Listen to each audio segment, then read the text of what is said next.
Welcome to the Grow Your Business and Grow Your Wealth podcast with Gary Heldt. Gary is an expert in helping business owners put together a plan that will provide a better future for their businesses, themselves, and their families. On the podcast, Gary interviews other professionals who share his vision, and together they share secrets and strategies any business owner can use to build a better financial foundation for your business and your life.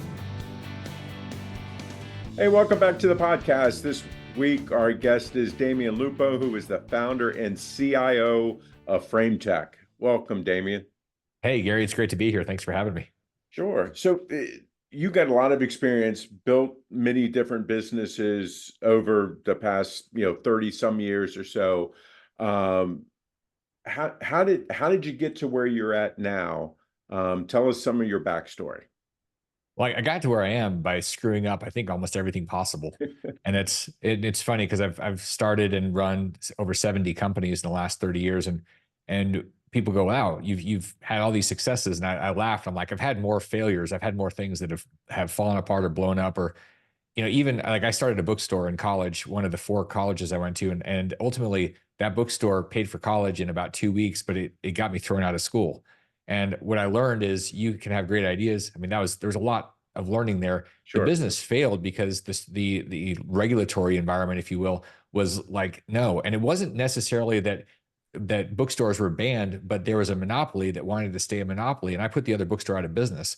So I wouldn't have thought of that. I just thought Right. this was a better thing for the kids and for us to make have better deals on books.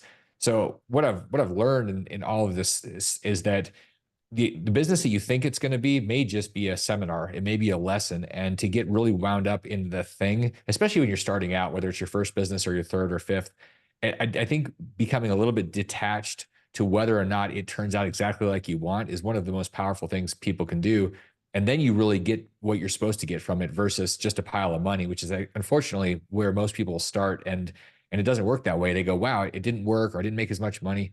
And I've found that grinding and really trying to make it what my vision is helpful. And when it becomes something different, really embracing it and then saying, okay, cool, this was part of the stepping stone for the next thing. And then it's not so much a failure. It's just an opportunity to grow.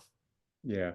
I think lots of times, again, when we start up, our businesses, it's our baby, so it's like, we take everything, so emotionally, and I think, like you're saying, it's like, okay, if you can detach from it and look at it from a different point of view, and truly, the economic side of it, it may be a little bit easier.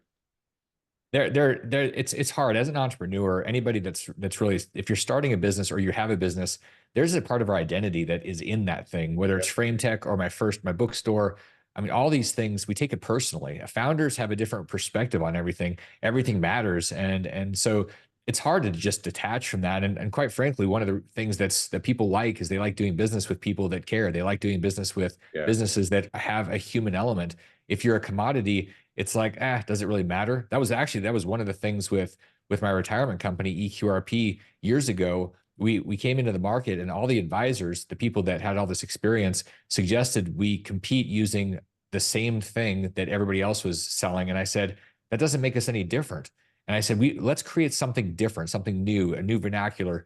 And this goes to some of the coaching from Strategic Coach and Dan Sullivan. He talks about that, and he has for years. You want to have a unique thing. And part of that could be your culture, part of it could be you. But the other thing that we did was we put me out in front, and it created this connection to a human, not just a flashy app or something. Right. And I think that that's something to consider, that there's a big value in having it humanized, because people do want to do business with other people. They don't want to just do business with a restaurant. They like, it's cool when you go in and the chef or the owner is part of the story. And so I think that that's always something to consider, that I didn't realize the power of it until I built up the EQRP company over a number of years by really connecting and people building the trust with me and then the team. Yeah, I find with my business, same thing. I mean, it's those relationships.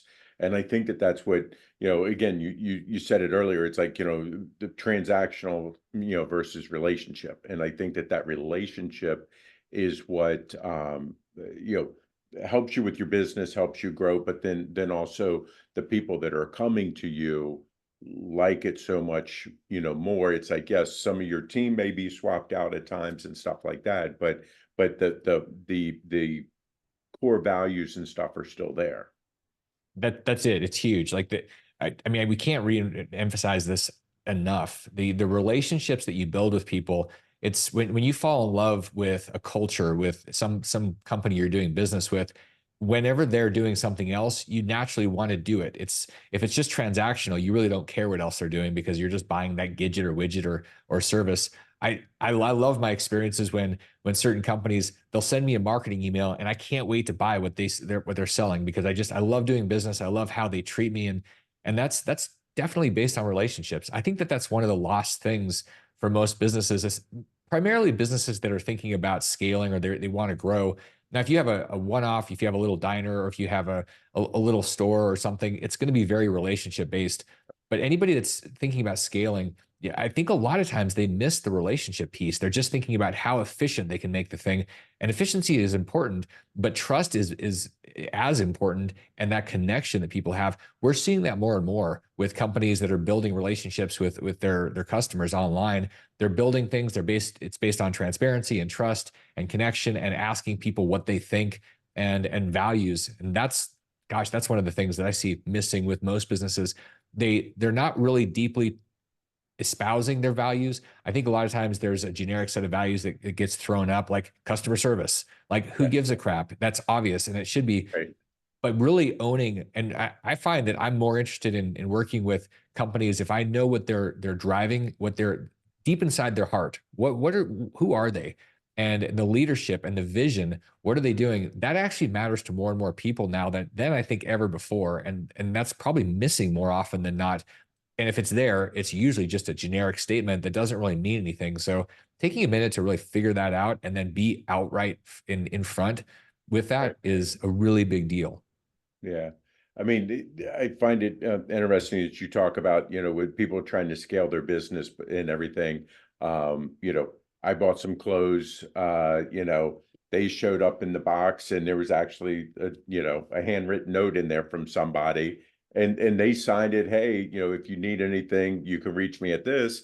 And just out of curiosity, I sent an email, just to see, got a correspondence back and everything. But it's that extra little touch as compared to it just showing up in a box or a bag, type thing. And, here's, your invoice on top type thing. So it was just, again, it could be all, AI generated and everything else, but it's still that little extra piece that does certainly make a difference. I think that you're bringing up a really important point, the human touch, and it's harder and harder to tell what's just AI, you can have letters and postcards that are written with sort of human writing.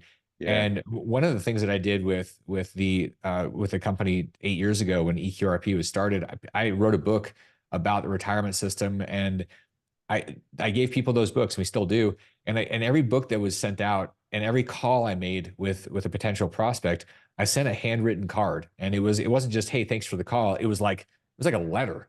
And Yeah. it took a lot of time. And my hand, I think I have arthritis from it. Like it was a lot. It was a lot of work. It cost a lot of money because I was sending out these cards.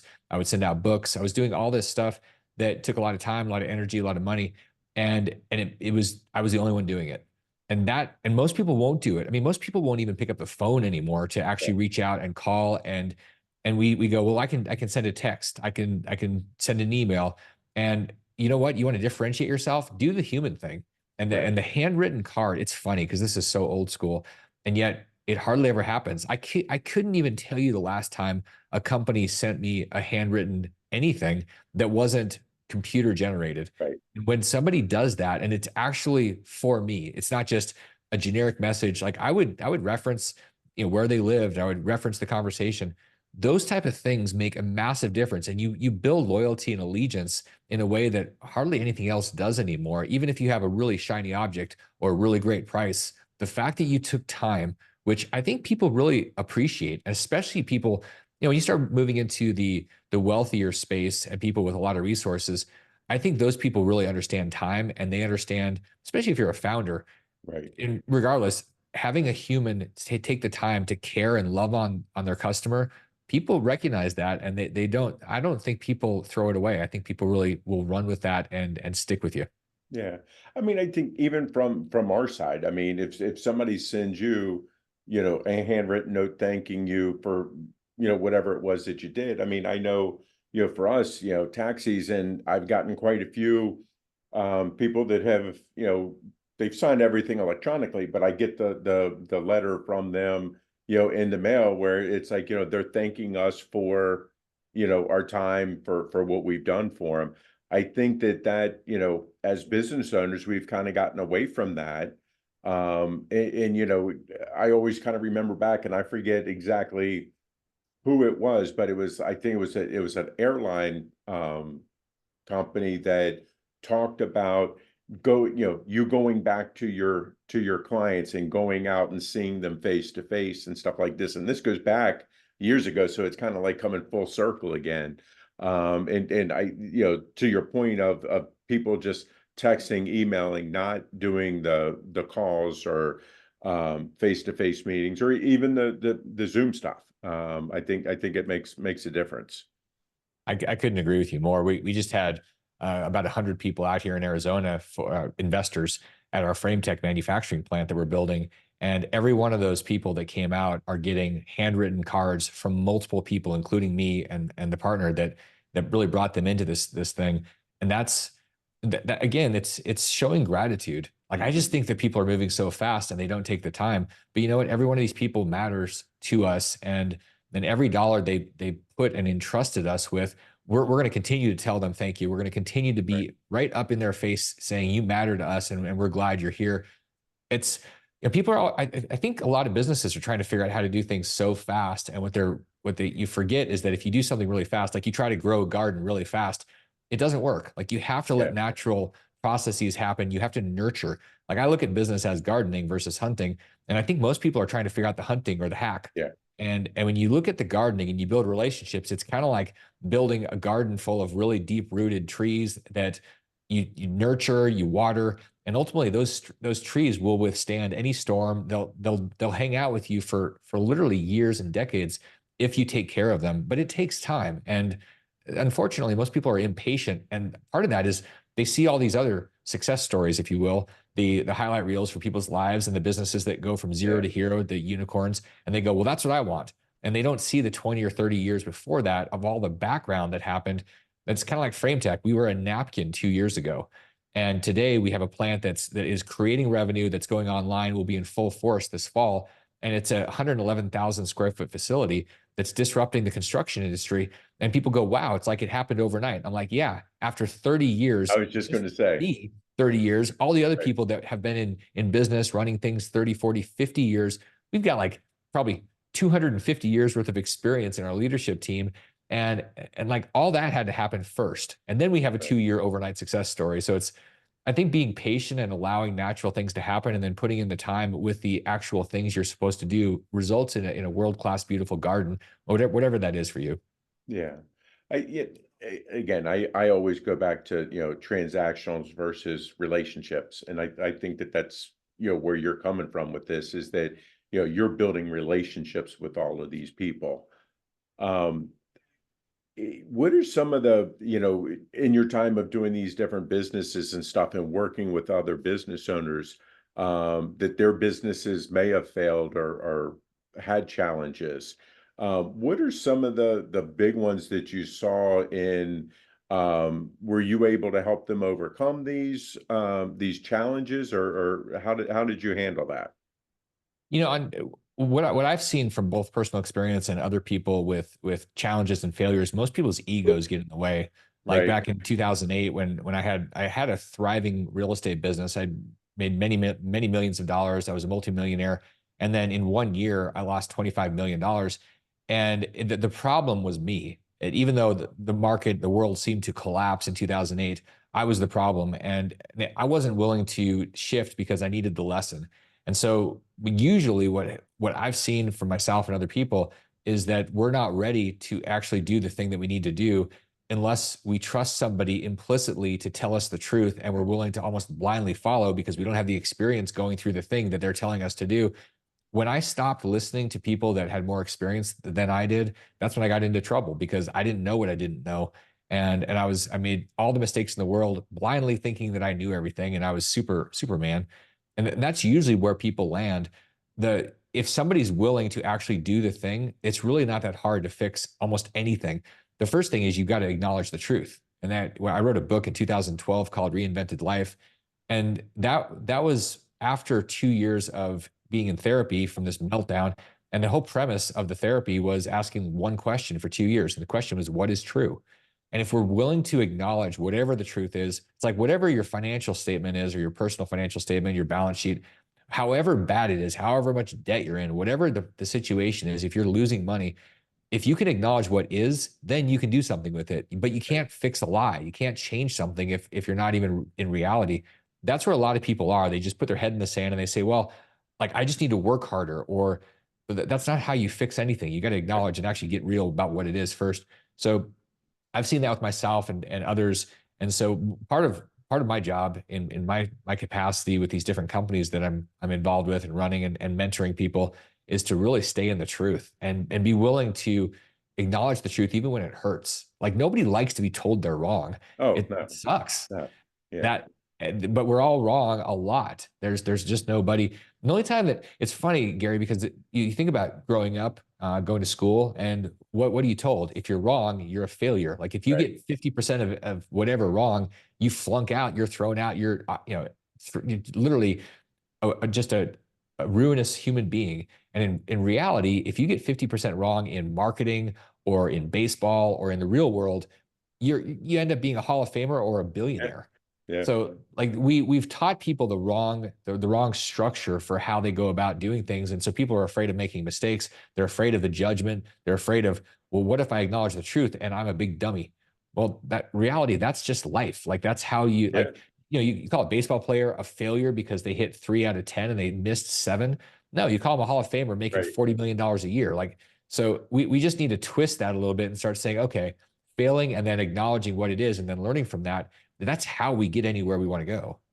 I mean, I think what you just said right there, it's like, you fail, but if you learn from your failure, then you're coming out ahead.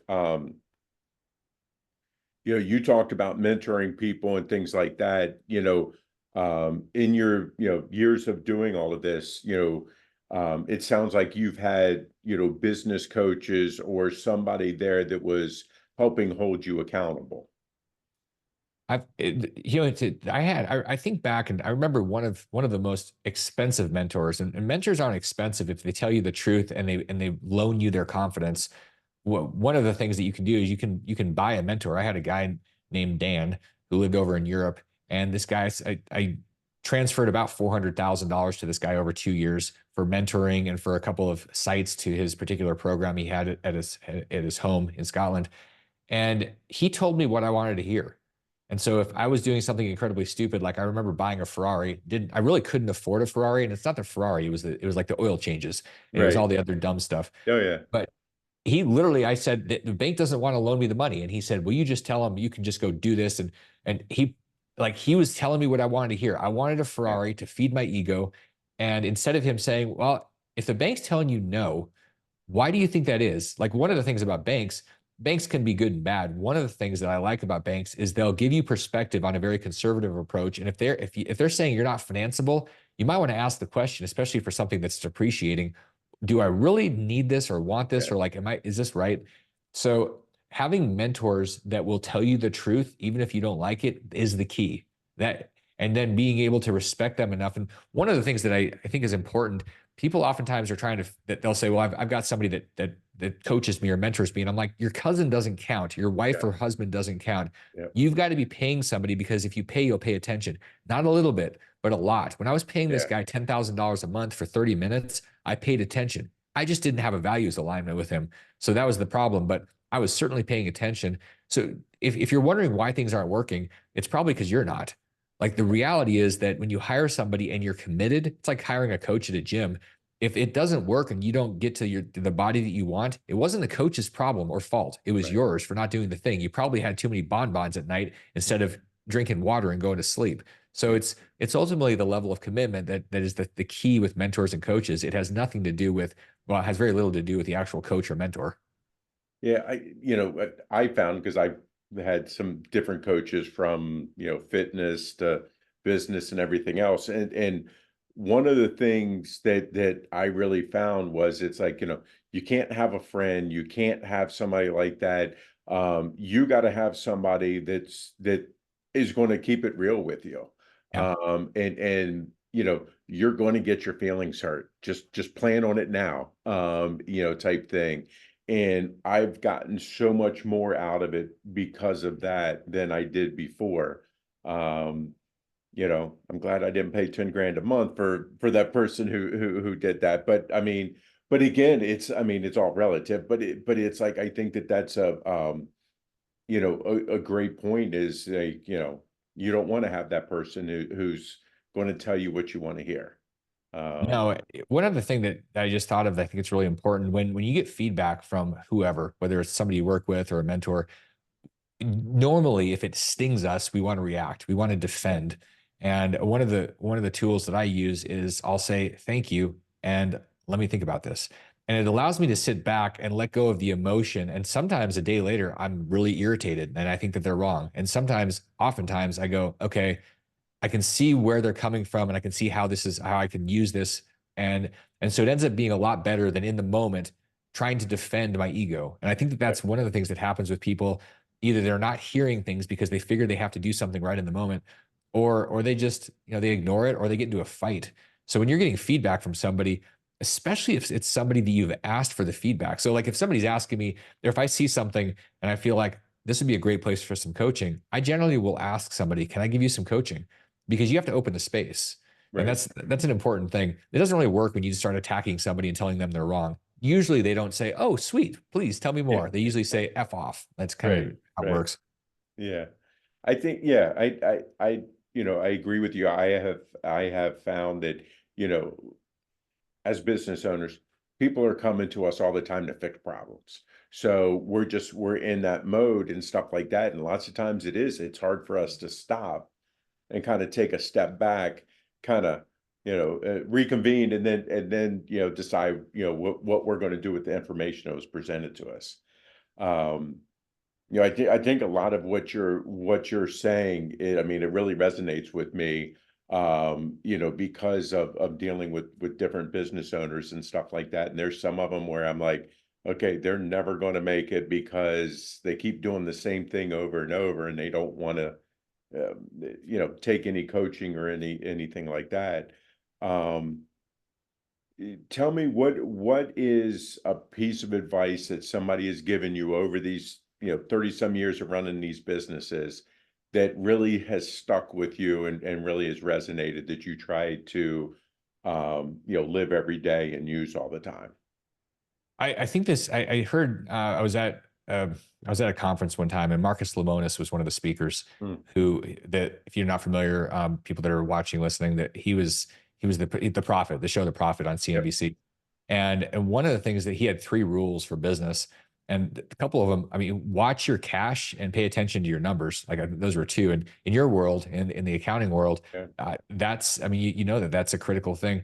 I spent a couple of years when I first started doing real estate in the early 2000s where I didn't do any books. I just basically operated like a yo-yo wow, running out of a cash register and 2 years in, I thought, gosh, I have no idea where I'm at. I also started getting freaked out that I hadn't filed taxes in several years. And a mentor of mine literally brought me to tears and he's like, all right, well, we can fix this. But first he had to tell me, all right, well, if you don't fix this, what's going to happen? And I'm like, I'm going to jail. And so it kind of yeah, freaked me out. The lesson there is you got to know where you're at. And as you're going, a lot of times we say, well, I'm too busy or I don't have the money for it. But even when you're starting out or you've got a business that's not really tight with the numbers, you've got to put resources in there. And whatever that takes in the beginning, it doesn't take that much to have somebody doing your books. And the reality is, as a business owner, you shouldn't be your bookkeeper. That is not a good use of your time.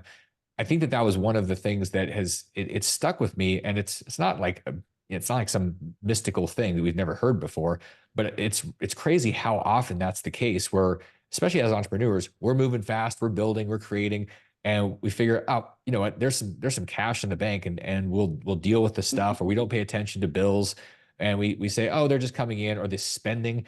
As you start scaling, you have these drips and leaks out of your ship. And if you're not paying attention to that stuff on a regular basis, you end up, all the money coming in goes right out. And so it's paying attention to the numbers and making sure you understand your cash. That's companies don't go out of business. I mean, they often they go out of business because they run out of cash. I mean, Yep. that's just reality. And one of the funny parts, years ago, I had an insurance agency in the 90s, and I remember my the regional manager, he was like, look, sales and revenue will solve all the problems you have. And the truth is, most businesses, if they have sales and they have income coming in, it solves almost everything. So it's sort of a funny, obvious thing. Right. But you know, people get tied up and they're trying to make things more efficient and they're doing admin. And the reality is they probably should be out selling things and creating value. And ultimately that solves all the problems. Yeah. I mean, sales definitely does help, solve a lot of problems, but you're right. But if you're not accounting for it and watching it, then, I always look at it, nobody wants to talk about a budget. Right. And it's just like, how are you going to measure, how you're doing and stuff like that if you don't have that budget, to be able to go back to. So I think that's always important. Um, Damion, you've written a couple books. What was your favorite? You know, it's interesting. So at this point, and literally a dozen books later, I look at it and I go, somebody asked me, why did you write the books? And so my favorite book was the one that I just finished because it was like giving birth. And when you've got a gestating elephant inside of you, it's really uncomfortable when you're in the last month of the gestation. And that's what a book feels like.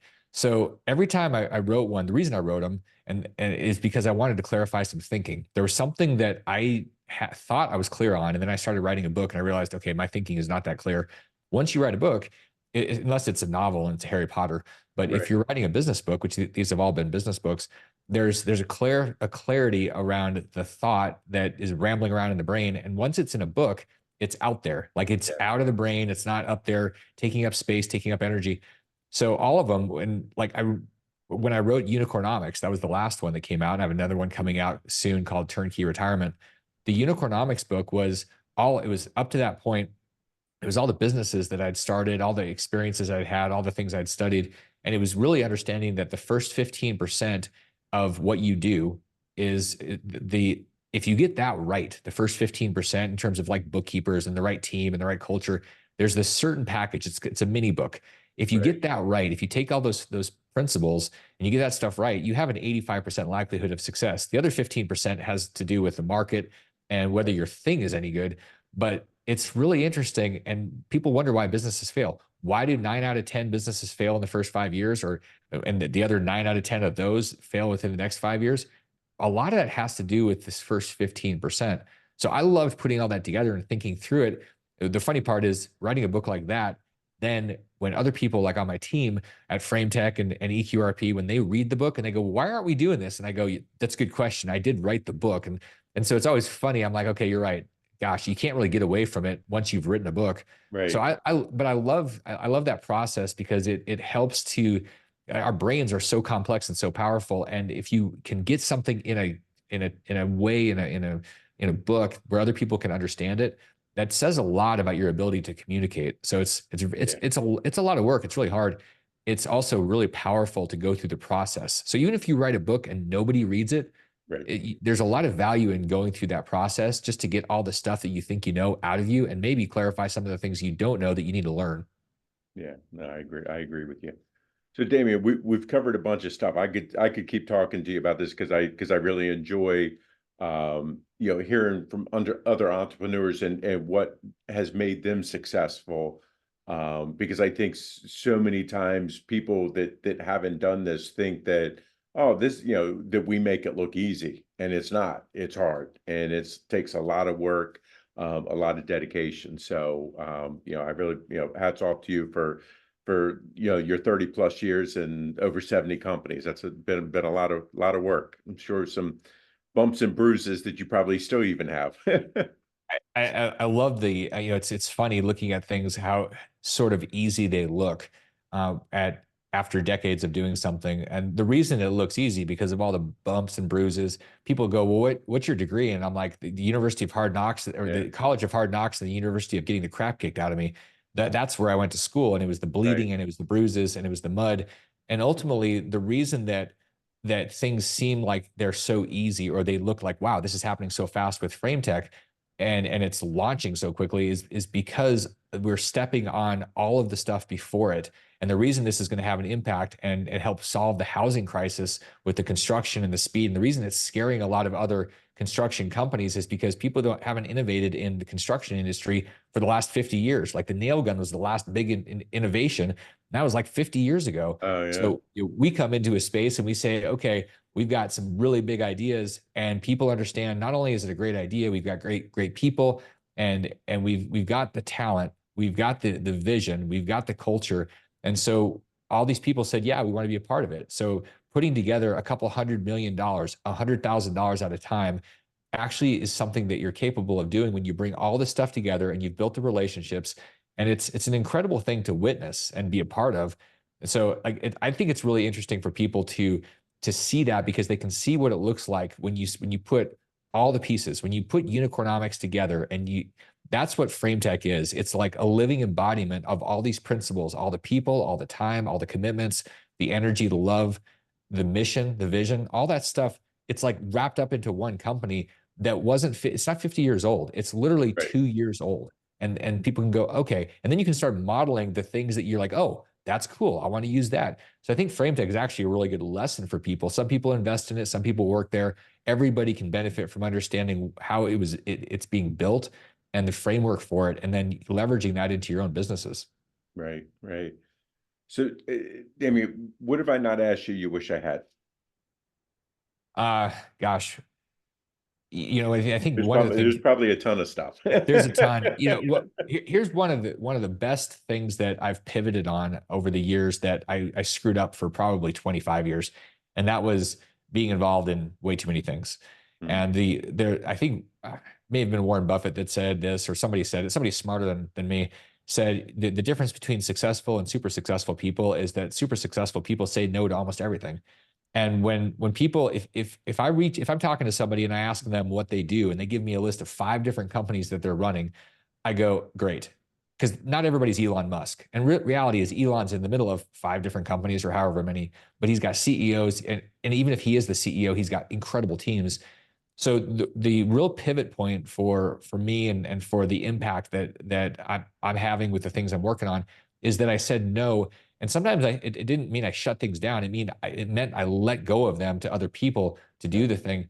That's one of the biggest shifts that anybody can make, is when you focus. Like if you look at my LinkedIn right now, which I would encourage you to go visit, you're going to see one thing there. It is Frame Tech. It's Chief Investment Officer for Frame Tech. Why? Until a week ago, this is funny. So even I am blind sometimes to my stuff. And a week ago, I had all the different things on there, and it was like, all right, well, Damien's involved in a lot of stuff. Now you go there, you're like, wow, you're doing one thing. And that's where my focus is. And when your focus goes into something, you end up becoming a laser, and you burn through things. If you've got your hands in 15 different things, if you're investing into a bunch of different things, if your market is all over the place, you might want to ask yourself, what could I narrow this thing down to be in one thing and really crush it, and then expand from that one thing? That's that's one of those things that I see as a common mistake. And why? Because of FOMO. We see all this stuff going on and we want to chase all the things. We don't want to say no to something. But you know what? Riches are in the niches. And that applies to everything. Like unless you want to have a certain type of, I guess, lifestyle, usually marriages work best if there's one person with one other person, not one person with 15 different spouses. And it's kind of the same thing. You're literally having an affair on the thing that you should be focused on, with all the other things that you think you're focusing on. The reality is, though, you make the most progress and have the biggest impact when you narrow the focus down to the one thing. right. No, I agree with that. Damien, if people like what they hear, and they want to check out your new book, or even talk to you about Frame Tech, how can they reach out to you? I think visiting me on LinkedIn and then checking out FrameTech, which is frametech.com. Go check out what we're doing. That's my heart, my soul, and that's decades of everything coming together. I think you'll see what I'm all about with what's coming to life from it's literally the Phoenix, the Phoenix, the burned down thing that Yeah, comes up from the ashes here outside of Phoenix, Arizona. This manufacturing plant is what it's like my life's work and a lot of other people's life's work coming together. And it's a very powerful story and an incredible opportunity to learn about business, about investing. So I would love people to check that out and poke around and see if there's something there for you. great, great. Really appreciate your time. Appreciate the discussion today. It was great talk. Really appreciate it. Thanks, Gary. Appreciate you too. Sure. So this week our guest was Damion Lupo, and he is the founder and CIO of FrameTech. I will see you guys next week. 49 faces looked to him in triumph. Over the last 12 months, they had each taken turns and promoted his business for a week at a time, driving over $987,342 in revenue. What if you had a network of 50 centers of influence who promoted your business every week for a year?